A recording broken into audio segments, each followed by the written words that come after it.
This great book chronicle the history of the modern world championship. Practically Alekhine dies, there wasn't a match, and they had to uh, find a way to design the new world champion. So there is practically a 2 months long 25 rounds, I think, tournament that is played between the five strongest player in the world, and here you can read it about it, right? The match tournament was played between the Hague and Moscow, and obviously it was one of the strongest ever. But the important part of the book is it starts with the games that these players played in the past in different tournaments against each other. And then it show you the real deal, okay? Uh, Here I'm going to show you game number one of round one. Round one, because they were five players. So we have Ov, which was a former world champion, against Keres in round one, and then Smyslov against Rejevsky. Ov is able to unfortunately lose against Keres because Keres was in fact one of the best players in the world in that time. And here we start with Ov that plays e4, e5, knight f3, knight c6.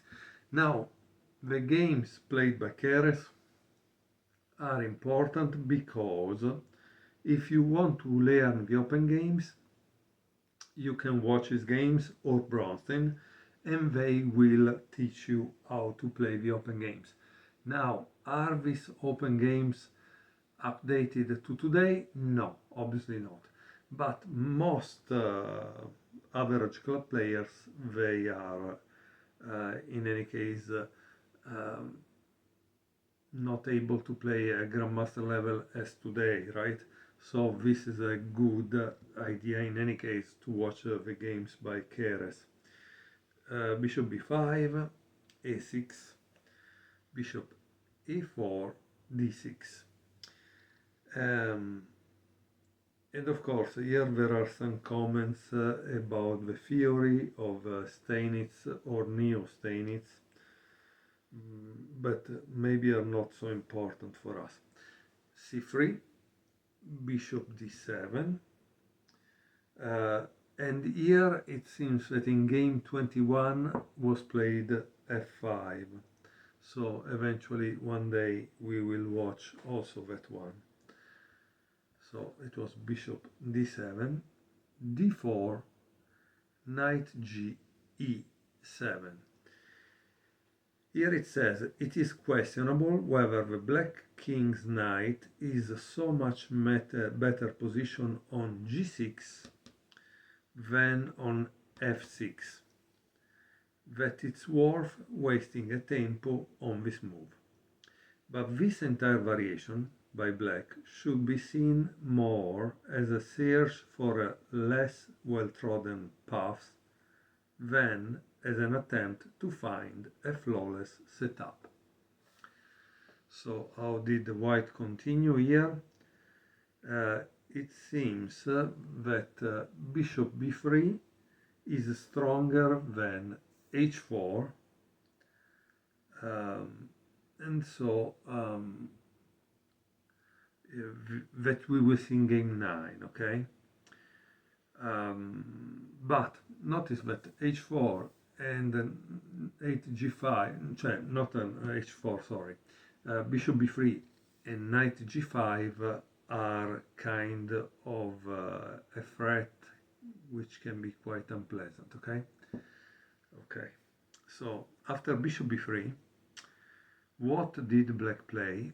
Like I told you, since he knows that the white wants to play this, he needs to prevent it, and played h6. knight bd2, knight g6, and here black could have played this. This is a good alternative. And then follow with knight c4. Here you must understand, guys, that is true that one of the tasks of the opening is to castle, but if you castle too early, then the problem is the fact that you let your opponent know where to attack. So that's why white is not in a hurry to castle, okay? After bishop e7, however, he does it. Castle and castle. Knight e3 and bishop f6. Knight d5, e takes d4. Knight takes d4.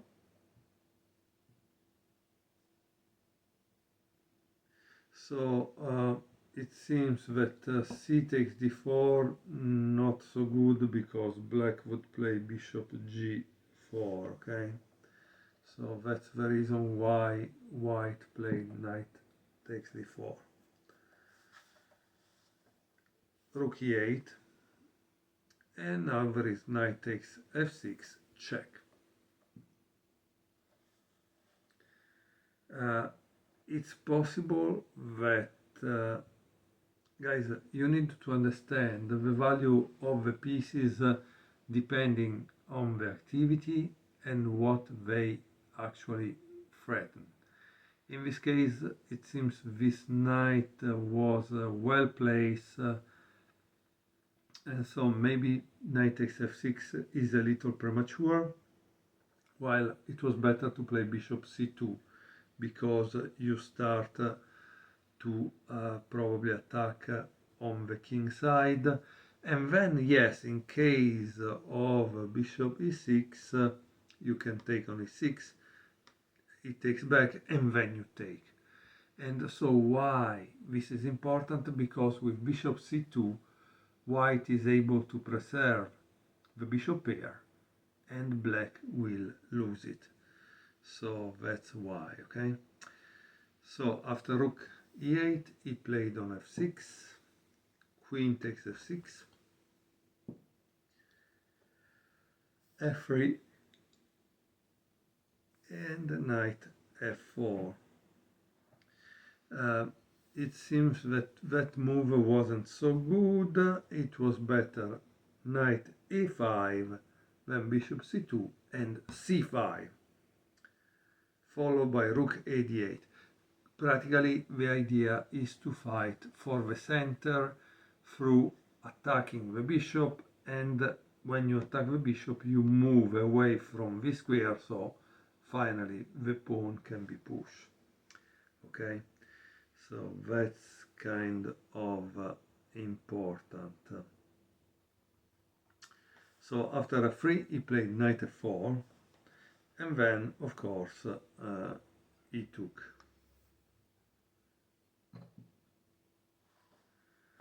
Bishop takes c6, bishop e3,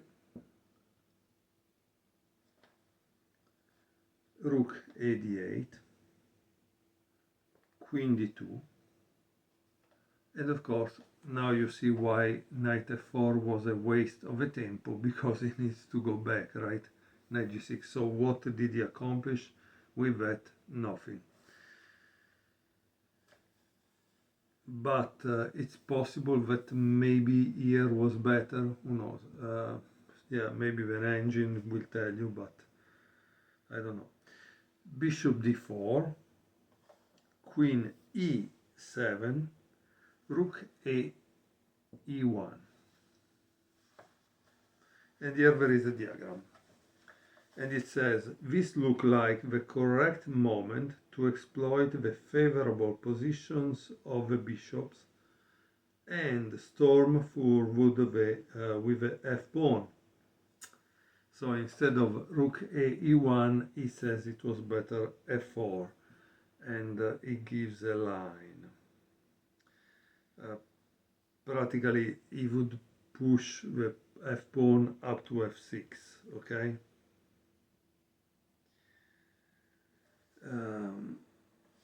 But no, here the line says that in the end it doesn't work, so it was better in fact to prepare it with rook a e1.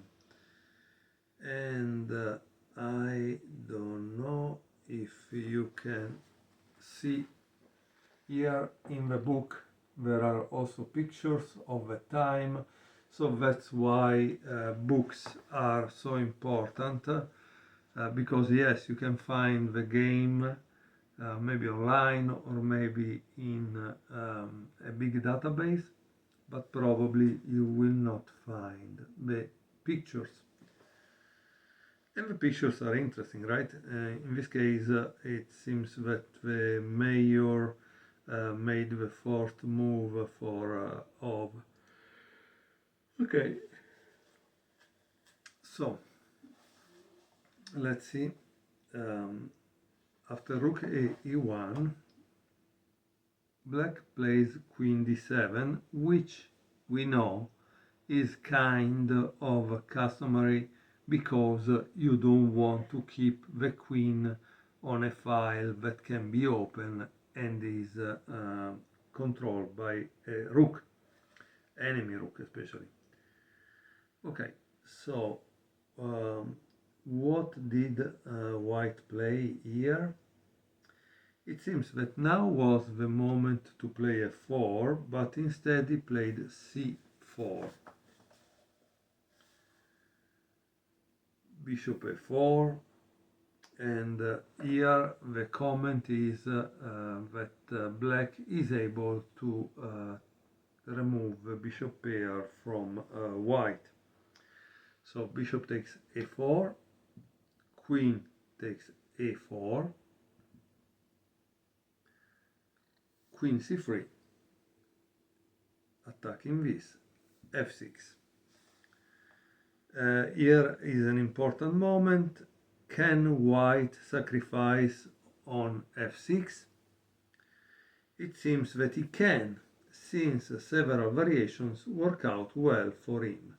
But against the best defense, white's attack is bound to peter out.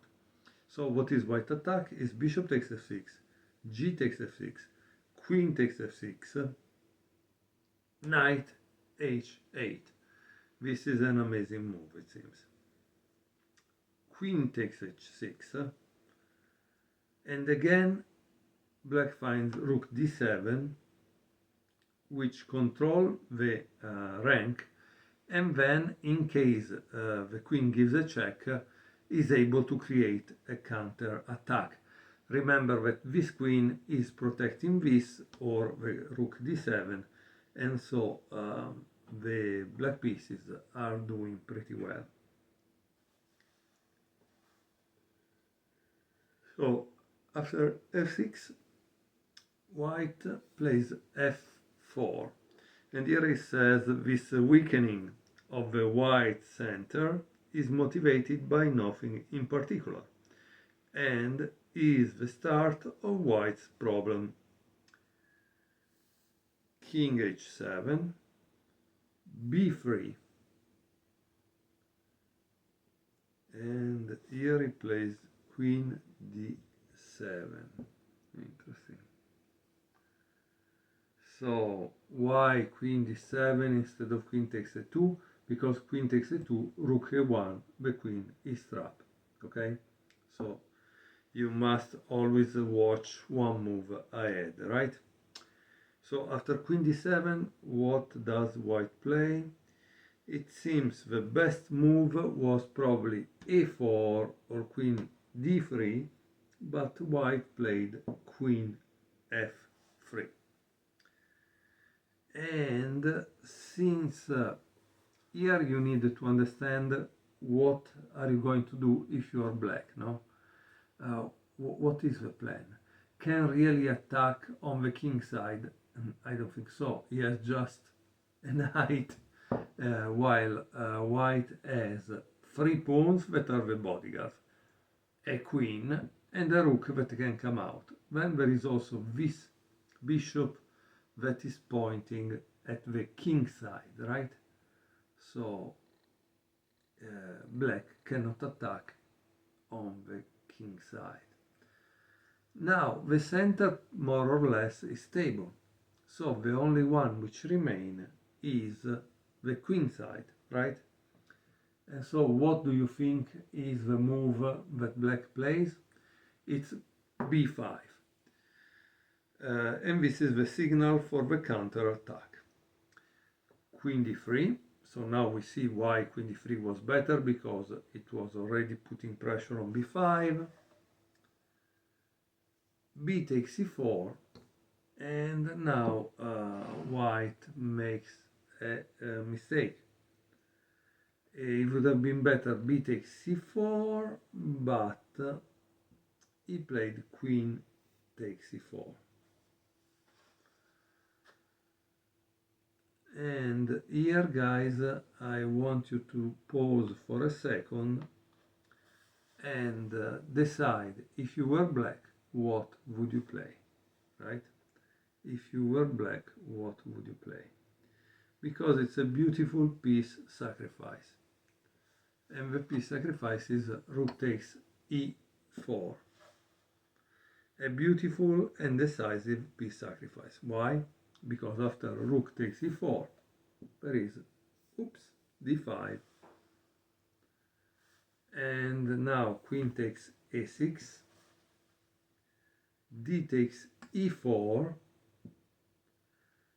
bishop e3, and queen g4. Suddenly black holds all the trumps.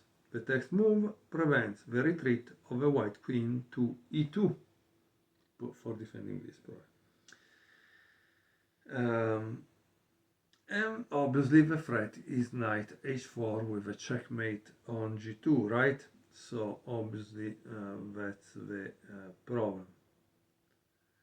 So what did white play? White played queen c4, and black continued the attack with rook d3. So why is this a good move? Because if white takes here, there is queen e2, and it seems that the bishop is lost.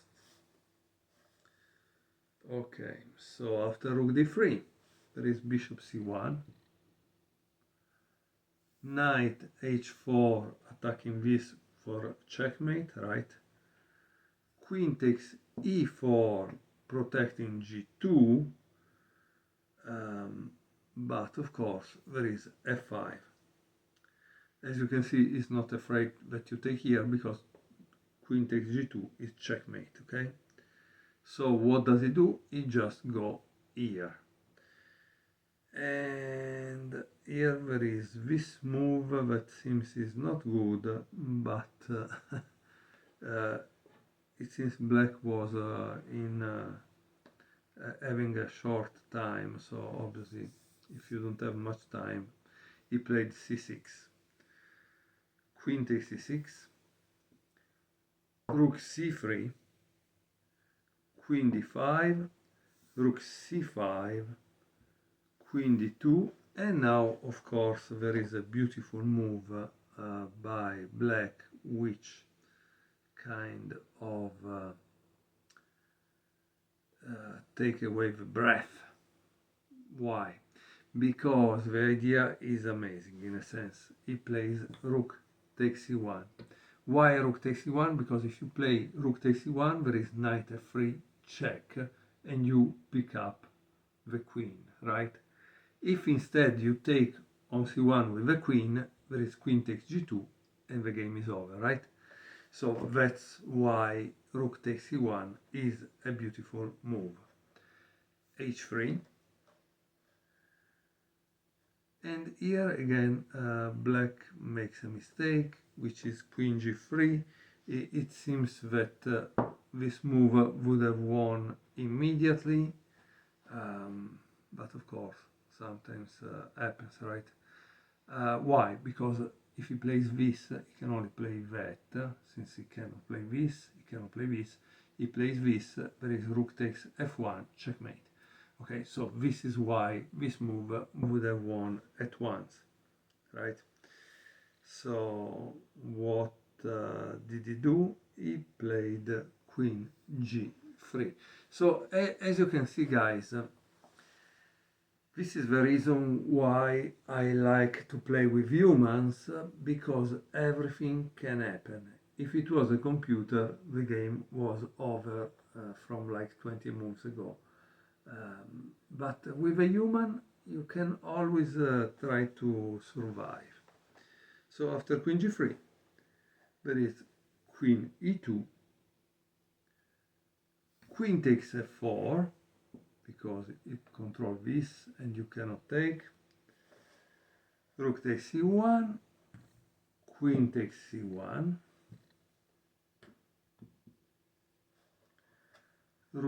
king h2, and here we have queen f4 and king g1 again.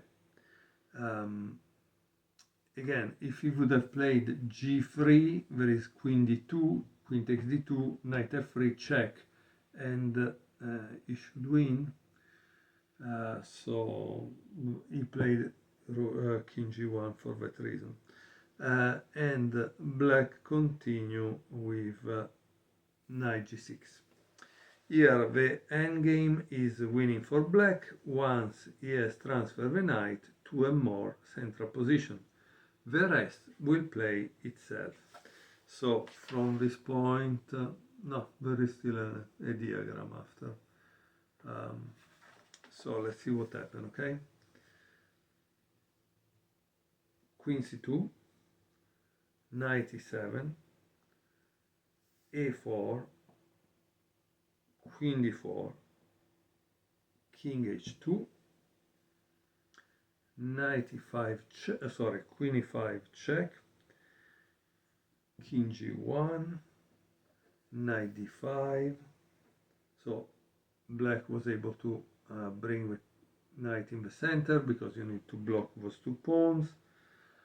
Queen d1, knight c3, queen c2, king g6, king h1, queen e1, king h2, knight e2, threatening checkmate here, and so let's see what happens. Here it says the execution begins. Okay, let's see. Queen c6 check, king h7, queen c5. Oh, okay. Knight g3, queen d6, knight f1 check, king g1, h5, and here there was the move queen f4, but there is a comment. It says precisely when white played this move, his flag fell and he had officially exceeded his allotted time, but he loses quickly anyway. How? So you can check for yourself and pause or the video, or I can show you. Knight e3, king h2, h4, so it cannot escape, and of course then follows knight f1, g3, and the queen goes to h1, and there is checkmate. So I hope that you enjoyed the game number 1 from round 1 of the famous 1948 tournament which made Botvinnik the world champion, and from then on he started his reign. Thank you very much for watching.